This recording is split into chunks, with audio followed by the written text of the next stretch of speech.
नमस्कार, स्वागत है आपका आवाज़े ख्वातीन में। मैं हूं रत्ना शुक्ला आनंद। आज गांधी जयंती के मौके पर एक और खास मौका है, वो है अंतर्राष्ट्रीय अहिंसा दिवस का। जी हाँ, साल 2007 में संयुक्त राष्ट्र ने फैसला लिया था कि गांधी जयंती को अंतर्राष्ट्रीय अहिंसा दिवस के तौर पर मनाया जाए। और आज हम आवाज़े ख्वातीन के माध्यम से गांधी जी को अपनी श्रद्धांजलि अर्पित करना चाहते हैं और उनकी शिक्षाओं को पूरी दुनिया तक पहुंचाना चाहते हैं। इसके लिए हमने चुना है संगीत के माध्यम को। आज हमारे साथ मौजूद हैं उस्ताद जौहर अली खान साहब, जो कि पटियाला घराने से ताल्लुक रखते हैं। उस्ताद जौहर अली खान साहब का परिवार जो है वो पिछले 200 साल से संगीत की सेवा में जुड़ा हुआ है। जौहर अली खान साहब ने देश विदेश में भारत का प्रतिनिधित्व किया है और यूनेस्को के 60 साल पूरे होने पर उन्होंने भारत का प्रतिनिधित्व किया था और उन्होंने विशेष धुन वहां पर एक बजाई थी। जौहर भाई, आपका बहुत बहुत स्वागत है आवाज़े ख्वातीन में। और आज इस खास मौके पर हम आपसे यही चाहेंगे कि आप गांधी जी के जो संदेश को वो लोगों तक संगीत के माध्यम से पहुंचाएं। बात शुरू करने से पहले आप लोगों को सबको आदाब और इस शुभ घड़ी की बहुत बहुत सब लोगों को मुबारक। मेरा नमस्कार पहुंचे सब लोगों को।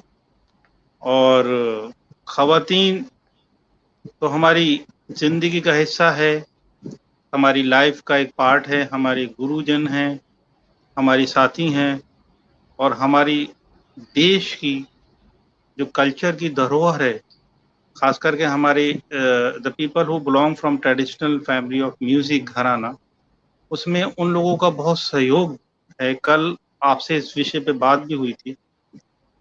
और महात्मा गांधी जी के बारे में हम क्या कह सकते हैं, वो तो दुनिया उनको, हम सब लोग उनको देवता ही मानते हैं और वो संगीत से बहुत प्यार करते थे। तो हम चलो आज शुरुआत उनके ही प्रिय भजनों से करते हैं।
बहुत खूब जौहर अली खान साहब, बहुत ही खूब खूबसूरत तरीके से आपने दोनों भजनों को जो है वो हम दर्शकों तक पहुंचाया।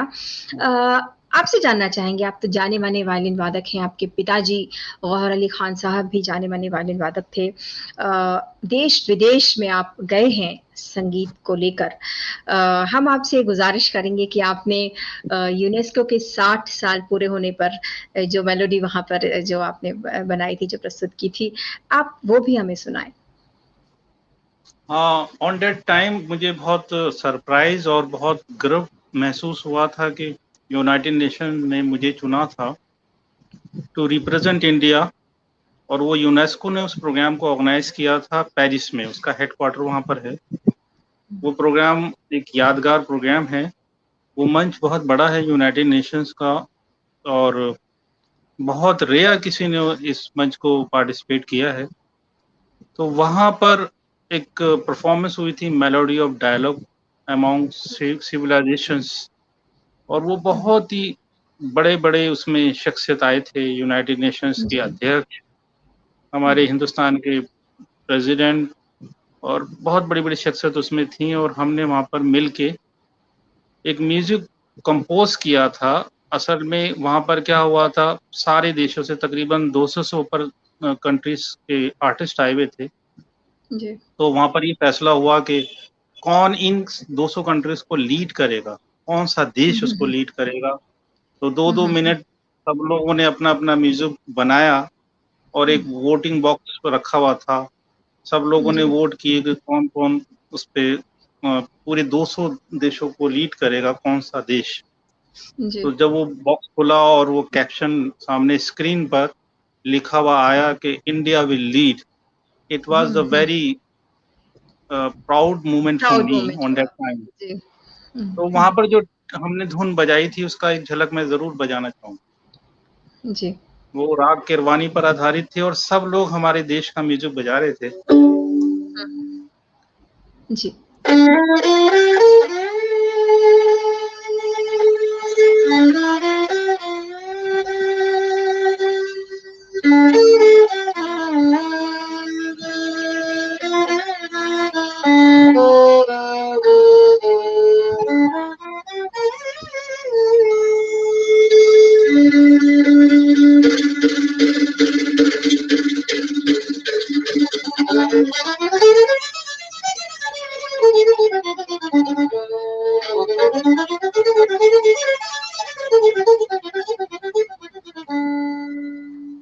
अरबिक लोगों ने भी हमारा म्यूजिक बजाया है इस तरह से।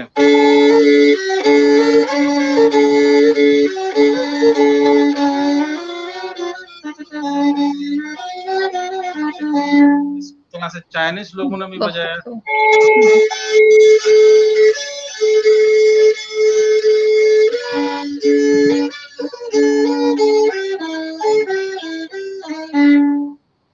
तो ये बहुत लंबी परफॉर्मेंस थी।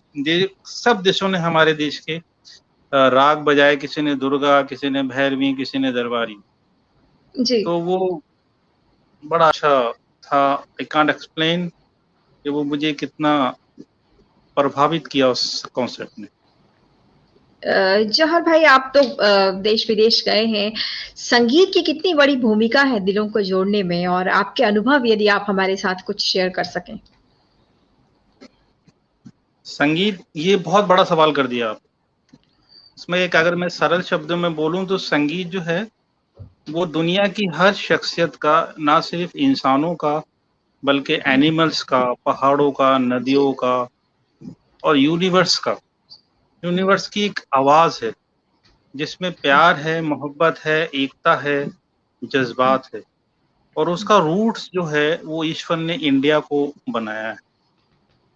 हमारे शास्त्रों में, हमारे सामवेद में म्यूजिक है। उस म्यूजिक के थ्रू हम इलाज कर सकते हैं। इसमें डायबिटीज का इलाज है, जैसे हमारे पिछले टॉपिक्स में हमने डिस्कस किया था। तो म्यूजिक जो है वो एक मोहब्बत है, एक प्यार है, एक पूजा है। जी। जी। भारत का संगीत और कौन से संगीत के साथ जो है वो मिलता-जुलता है? अरब के संगीत के साथ भी कुछ हमारे जो क्लासिकल जो हैं वो चीज़ें जुड़ती हैं, वो यदि आप कुछ हमें समझा सकें तो? ये दुनिया का म्यूज़िक जो है, वो इंडिया के म्यूज़िक से बना है, भारतीय संगीत से ही बना है। मैं कहीं-कहीं जाता हूँ, तो वो राग हमें इंडिया में ऑलरेडी, क्योंकि यहाँ पर काम बहुत हुआ है। हमारे यहाँ क्योंकि आध्यात्मिक दिशा से उसको देखा गया है, तो उसमें जो काम हुआ है, जो वर्क हुआ है, जो राग बने हैं, वो सारी दुनिया के लिए बने हैं। जिस तरह से हमारे देवी-देवता वो सब चाहते हैं, सब प्यार करते हैं, उसी तरह से राग भैरव आपको मिलेगा अरब में भैरवी की शक्ल में, चाइना में राग दुर्गा मिलेगा। देखिए दुर्गा हमारी कुल देवी का भी नाम है, और चाइना के लोग भोपाली और दुर्गा को इस्तेमाल करते हैं। राग बिलावल हमारा पूरा यूरोप उसको इस्तेमाल करता है। अब आप ये देखिए कि राग भैरवी जो है, उसमें हम देखते हैं कि अज़ानें होती हैं, राग बिलावल में चर्च के सॉन्ग बनते हैं, राग दरबारी में भजन गाए जाते हैं काफ़ी में, और कीर्तन होता है, गुरबानी होती है, राग असावरी में, राग आसा में, तो दिस इज़ एक भंडार है हमारा म्यूज़िक। जी, यदि आपने इतनी सारी चीज़ों का ज़िक्र किया, यदि आप हमें एक छोटा-छोटा पीस अगर आप हमें इसमें सुना सकें। आपने कहा कि गुरबानी भी होती है, चर्च में भी होता है, हम अज़ान भी करते हैं, उसमें कीर्तन भी होता है। चाइना का आपने ज़िक्र किया, राग दुर्गा का, ये अगर आप हमें थोड़ा बता सकें। देखिए, हमारा राग दुर्गा है इस तरह से।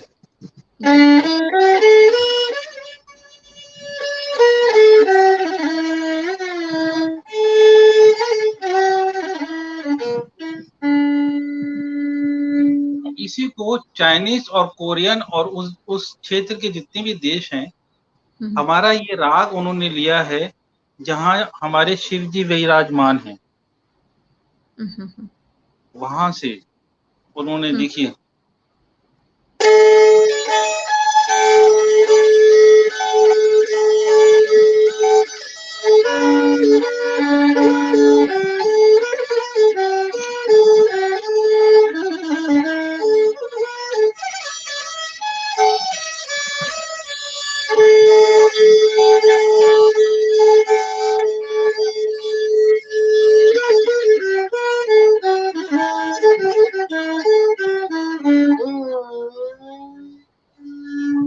जो वहाँ के रिलीजियस मठ हैं, जी। वो लोग इसको इस्तेमाल करते हैं। इसी तरह से हमारी राग भैरव है।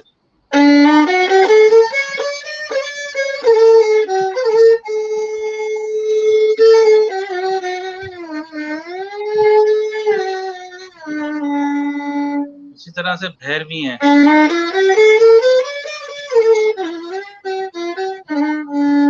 भैरव और भैरवी दोनों स्पिरिचुअल नाम हैं भगवान शिव के। तो ये देखिए अरबिक लोग किस तरह इस्तेमाल करते हैं।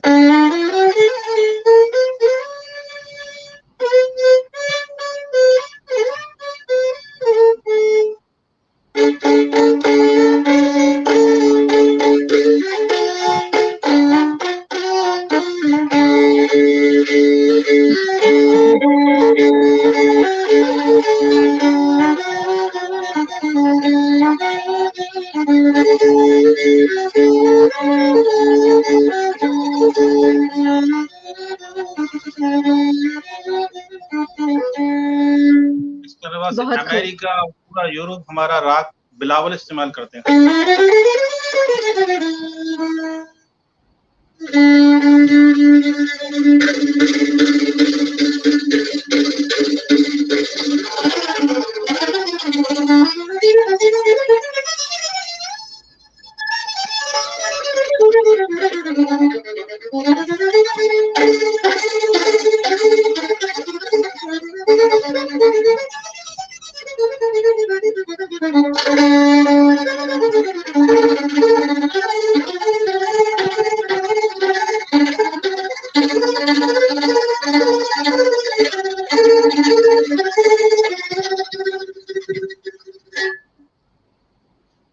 जी, बहुत बहुत बहुत ही इंफॉर्मेटिव मैं ये एवरी डे 12 आवर्स प्रैक्टिस करता हूँ और यही सब रिसर्च मेरी रहती है।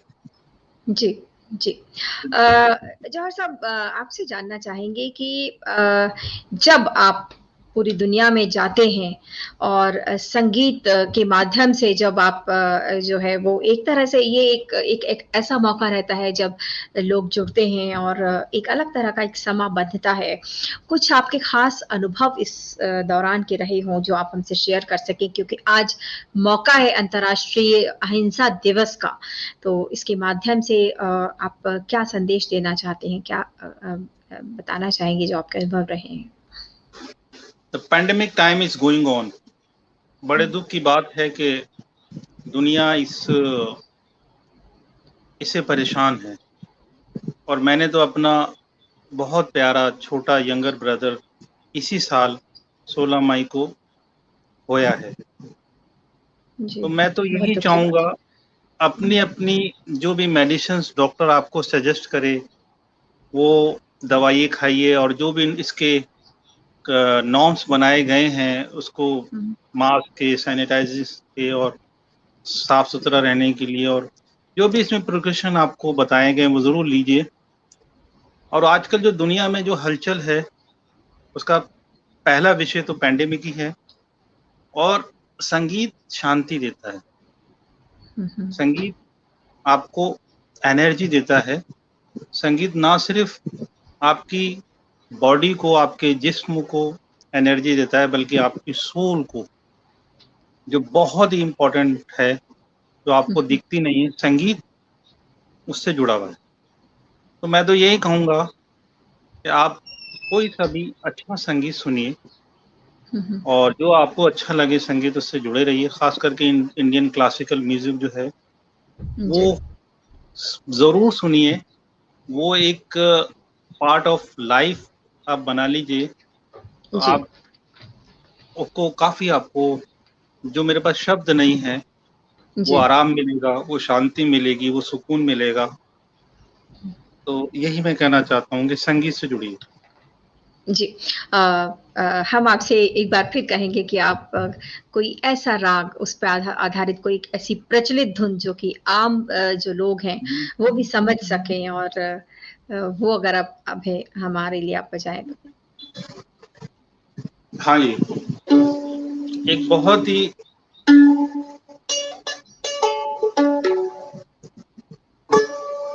एक मैं पॉपुलर सॉन्ग बजा रहा हूँ जो वायलिन के ऊपर बहुत मशहूर है।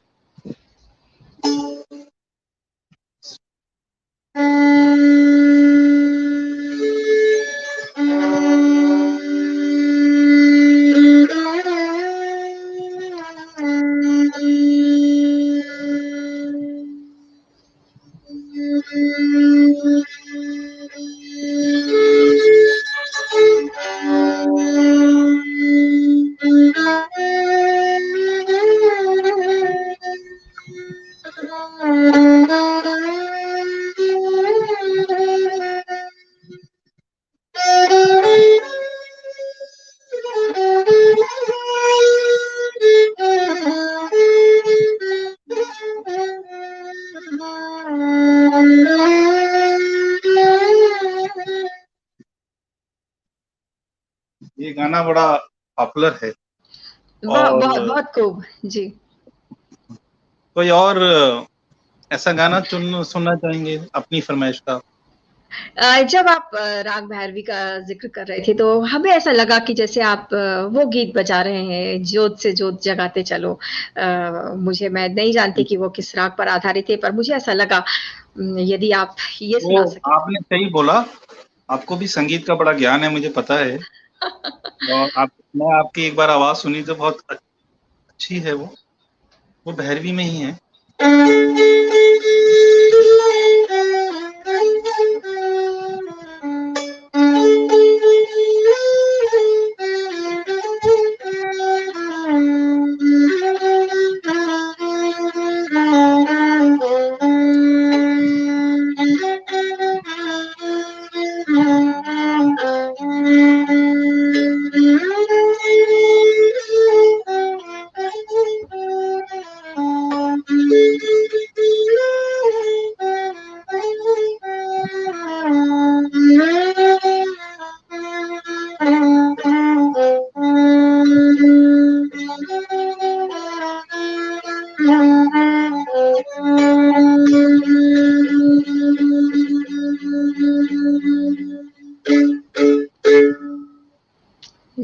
बहुत ही अच्छा, शायद आज के मौके के बिल्कुल अनुकूल है ये। जौहर भाई, आप स्वच्छता अभियान से जुड़े रहे हैं, ब्रांड एम्बेसडर रहे हैं। गांधी जी की जब बात आती है तो स्वच्छता अभियान भी उसके साथ आता है, और हम आपसे चाहेंगे कि आप स्वच्छता अभियान पर भी आपने कुछ एक जो है पॉपुलर कुछ ऐसी धुनें बनाई हैं लोगों को जागरूक करने के लिए। यदि आज इस मौके पर हम वो भी याद कर ले तो शायद बहुत अच्छा होगा। मैं ऑलरेडी स्वच्छ भारत एम्बेसडर और उसका प्रमोटर हूँ। और मुझे अगर आप देखेंगे कि काफ़ी अखबारों में आया, और मैंने हर जगह हिंदुस्तान के शहर शहर में संगीत के द्वारा स्वच्छता अभियान का प्रचार किया जी। वो जबलपुर हो, दिल्ली, बॉम्बे, कलकत्ता, साउथ के कुछ जगह है, और अपने खास करके जहाँ मैं रहता हूँ दिल्ली में, ये तो बहुत ही अच्छा एक संदेश है। और ये महात्मा गांधी जी से जुड़ा हुआ है ये स्वच्छ अभियान, तो और इसमें हमें एनर्जी मिलती है। तो हमने एक ऑर्केस्ट्रा कंपोज किया है जो ऑल इंडिया रेडियो के आर्टिस्ट ने उसको मिलजुल के बनाया है, उसका लीड मैंने किया है। तो वो परफॉर्मेंस हमने जो बनाई है वो राग देश पर आधारित है। तो वो देश राग में जो उसे कहते हैं वाद्य वृंद, तो इन वाद्य वृंद there are so many artist with different Indian instrument with different rhythm. तो वो एक मेलोडी बनी और वो बहुत मशहूर हुई, उसके कॉन्सर्ट भी चलते रहते हैं। और being a Swachh Bharat promoter, I am also ambassador for anti tobacco ambassador from Patel list. तो उस दिशा में भी हम काम कर रहे हैं कि लोग किसी तरह का नशा ना करें। तो वो जो एक संदेश है हमारा, वो म्यूजिक के थ्रू हम अपना सारी संदेश जो है म्यूजिक के थ्रू देते हैं कि आप लोग म्यूजिक से जुड़िए। म्यूजिक में स्वच्छता है, म्यूजिक में सफाई है, म्यूजिक में क्लियरिटी है, म्यूजिक में प्योरिटी है, म्यूजिक में स्पिरिचुअलिटी है। तो वो हम धीरे धीरे म्यूजिक को बनाते रहते हैं, गीतों को बनाते रहते हैं। तो वो गीत हमने जो बनाया था वो काफी पॉपुलर हुआ था। स्वच्छ भारत स्वच्छ भारत स्वच्छ भारत, हिंदुस्तान रहेगा स्वच्छ भारत, भारत देश की शान है, हिंदुस्तान महान है, भारत देश की शान है, हिंदुस्तान महान है, सारी दुनिया कहती है सुंदर हिंदुस्तान है। इस तरह से वो सॉन्ग था। बहुत ही बढ़िया, बहुत ही बढ़िया। जौहर साहब, हम आदरणीय प्रधानमंत्री का बहुत ही एक अच्छा कार्यक्रम है जो हर हिंदुस्तानी को बिना राजनीति किए इसमें सहयोग देना चाहिए। जी जौहर भाई, चूंकि ये मंच आवाज़े खवातीन का है तो मैं आपसे चाहूंगी, आप बेटी बचाओ और बेटी पढ़ाओ से भी जुड़े हुए हैं, उनके लिए भी आप कुछ कार्य कर रहे हैं। तो अंत में मैं आपसे चाहूंगी कि आप कुछ ऐसा हमें सुनाएं ताकि वो एक प्रेरणा स्रोत बने बच्चियों के लिए। देखिए, मेरी तो 2 बेटियां हैं और कभी कभी बहुत मैं जज्बाती हो जाता हूँ उनको लेके। और आप हमारी बहन हैं, बेटियां हैं, हमारी माँ हैं, तो आप सब लोग हम लोग आपके बगैर रह ही नहीं सकते। खवातीन चाहे किसी रोल में भी हो तो वो हम लोग, हमारी पत्नी है, तो वो बहुत बहुत ज्यादा एक जिंदगी का हिस्सा है। हमारी स्पिरिचुअल ग्रंथों में भी जो देवी और देवताएं हैं, मतलब देवियां हैं, 9 दुर्गे हैं, 9 देवियां हैं। अब ये देखिए, हमारे तो आर्ट, हमारा संगीत ही हमें माँ शारदा से मिलता है जी, माँ सरस्वती से मिलता है। दुनिया में सबसे सुंदर नदी गंगा माँ है। तो खवातीन is very important part of each and every life. तो उसके विषय में तो हम कुछ कह नहीं सकते। तो हमने एक गाना बनाया है, पूरब पश्चिम उत्तर दक्षिण कोई नहीं है तेरा सा, कोई नहीं है तेरा सा, कोई नहीं है तेरा सा। पूरब पश्चिम उत्तर दक्षिण कोई नहीं है तेरा सा। दुनिया में देखा, दुनिया में ढूंढा, कोई नहीं है तेरा सा। खास करके बड़ा दुख होता है जब ऐसी ऐसी इंफॉर्मेशन आती हैं कि बलात्कार हो गया, रेप हो गया छोटी बच्चियों का, और फिर पेरेंट्स परेशान हुए, फिर लंबी लंबी कहानियां उसके पीछे लग जाती हैं। तो ऐसा नहीं होना चाहिए। एक बहुत ही इम्पोर्टेंट पार्ट है हमारे देश में। तो महिलाएं क्या नहीं कर रही हैं, सब जगह हर टॉपिक्स पे उनका काम है। नर्सिंग है और आर्मी में है, म्यूजिशियंस हैं बड़े बड़े। अब देखिए लता मंगेशकर, आज कौन नहीं जानता उनको, हमारे जी लिए वो गुरु समान। जी तो this is the long topic. जी। जौहर साहब, आपका बहुत बहुत शुक्रिया। आपने कई विषयों पर हमने इस दौरान चर्चा की और संगीत के माध्यम से आपने कई संदेश दिए। आज गांधी जयंती के मौके पर ये संदेश जो है वो पूरी दुनिया तक ज़रूर पहुंचना चाहिए कि लोगों को आपसी प्रेम, आपसी सम्मान और इन सब चीज़ों को ज़रूर फॉलो करना चाहिए। गांधी जी की जो शिक्षा है उसको ज़रूर उसके रास्ते पर हमें चलना चाहिए, और शायद संगीत के माध्यम से ये बहुत ही आसान हो जाता है और ये संभव भी हो जाता है। बहुत बहुत शुक्रिया जौहर साहब आपका हमसे जुड़ने के लिए। बहुत बहुत शुक्रिया। और मैं चाहूँगा कि मुझे ज़रूर इस तरह के विषयों में शामिल कीजिए। महात्मा गांधी तो हमारे नेता ही नहीं, उनको तो दुनिया अपना नेता मानती है। और हमें ये फ़ख्र है, हमें ये खुशी है, हमारे लिए ये बहुत सुंदर विषय है कि वो हमारे देश से थे और वो हमारे थे, लेकिन दुनिया हर देश कहती है वो हमारे। तो ऐसा नेता तो हमारे लिए एक एक गोल्ड है। और एक क्या बोलूं उनके बारे में, उनकी तारीफ के बारे में, बस उनको नमन है। तो जी बहुत बहुत शुक्रिया आपका। बहुत शुक्रिया।